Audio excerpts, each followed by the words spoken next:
Chunk recipe தான் பார்க்க போகிறோம். அதை பார்க்குறதுக்கு முன்னாடி உங்கள் எல்லாருக்குமே ரொம்ப ரொம்ப தேங்க்ஸ். எனக்கு தெரிஞ்ச என்னோடய ஃபேமிலி மெம்பர்ஸ், எனக்கு தெரிஞ்ச ஃப்ரெண்ட்ஸ் கூட எனக்கு நிறைய பேர் சப்ஸ்கிரைப் பண்ணலாம். ஆனால் நீங்கள் நான் யாருன்னே தெரியாமல் இவ்வளோ சப்போர்ட் எனக்கு கொடுத்துருக்கீங்க. 500 சப்ஸ்கிரைபரே எனக்கு ரொம்ப பெரிய அச்சீவ்மெண்ட் தான். எனக்கு சப்போர்ட் பண்ணுற உங்கள் எல்லாருக்குமே ரொம்ப ரொம்ப தேங்க்ஸ். இன்னும் சப்போர்ட் பண்ணிக்கிட்டே இருங்க. நிறைய பேசிட்டே நினைக்கிறேன். இனி ரெசிபி எப்படி பண்ணலான்னு பார்க்கலாம். 2 எக் பாயில் பண்ணி எடுத்துக்கோங்க. பாயில் ஆனதும் அந்த எக் ஒயிட்டை செப்பரேட்டாக பிரித்து அதை இந்த மாதிரி ரொம்ப பொடியாக கட் பண்ணி எடுத்துக்கோங்க. நான் 2 பேருக்கு பண்ணுறதுனால 2 எக் எடுத்திருக்கேன். தேவையான பொருட்கள் என்னெல்லாம் பார்த்துடலாம். 2 டேபிள் ஸ்பூன் கடலை மாவு எடுத்துக்கோங்க.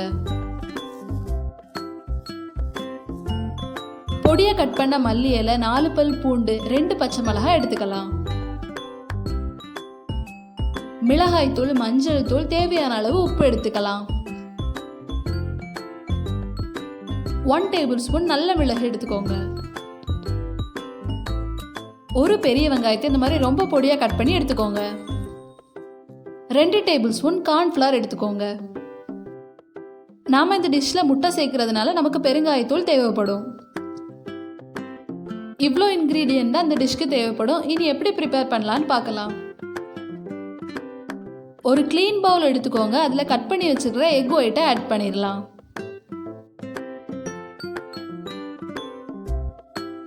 2 டேபிள் ஸ்பூன் கார்ன்ஃப்ளவர் ஆட் பண்ணிருங்க. 2 டேபிள் ஸ்பூன் கடலை மாவு ஆட் பண்ணுங்க.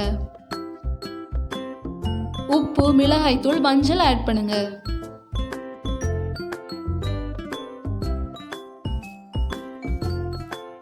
மல்லி இலை, பச்சை மிளகாய், பூண்டு ஆட் பண்ணுங்க. பொடியா கட் பண்ண வெங்காயம் ஆட் பண்ணுங்க.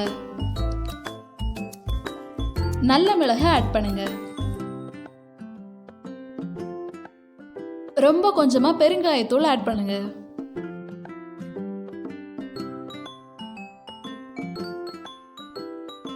இனி இது எல்லாத்தையுமே நல்லா கலந்துக்கலாம்.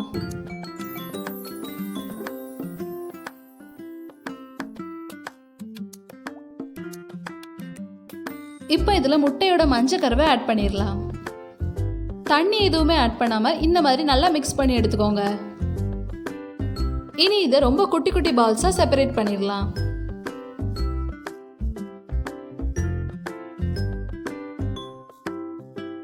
ஆயில் ஹீட் ஆனதை எக் பால்ஸா ஃப்ரை பண்ணி எடுக்கலாம்.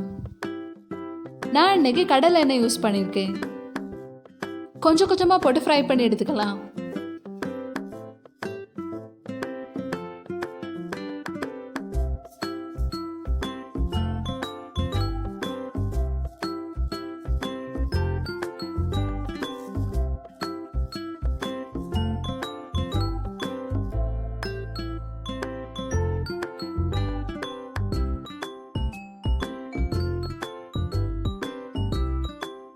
நல்லா கோல்டன் கலர்ல வரது வரைக்கும் ஃப்ரை பண்ணி எடுத்துக்கோங்க. பாருங்க, இப்ப நல்லா கோல்டன் கலர்ல வந்துட்டு இப்ப நாம இதை எடுத்து வெளியே வச்சிடலாம். இந்த மாதிரி எல்லாத்தையுமே பொரிச்சு எடுத்துக்கலாம். இந்த பால்ஸை நீங்க சும்மாவும் சாப்பிடலாம். ஏதாவது குழம்பு பண்றீங்கன்னா இதை உள்ள ஆட் பண்ணி கூட சாப்பிடலாம். கடாய் ஹீட் ஆனது 2 டேபிள் ஸ்பூன் தேங்காய் எண்ணெய் ஆட் பண்ணுங்க.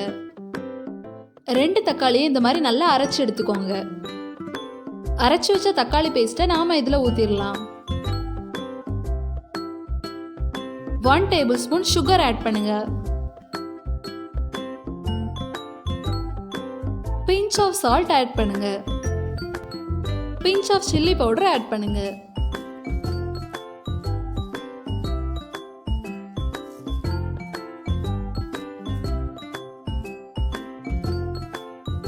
இப்போ நாம இதில் பொரிச்சு வச்ச எக் பால்ஸை ஆட் பண்ணிடலாம். குக் ஆகணும்னு அவசியம் இல்லை, நல்லா மிக்ஸ் ஆனாலே போதும்.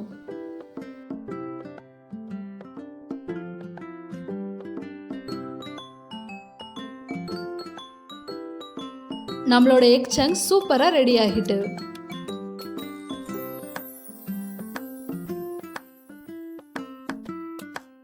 இப்போ நான் இதை டேஸ்ட் பண்ண போறேன். ரொம்ப சூப்பரா இருக்கு. நீங்களே இதை உங்கள் வீட்டில் ட்ரை பண்ணி பார்த்துட்டு எப்படி இருந்துன்னு உங்களோட ஃபீட்பேக்கை கமெண்ட் பாக்ஸில் ஷேர் பண்ணுங்கள். நெக்ஸ்ட் வீடியோவில் பார்க்கலாம். பாய்.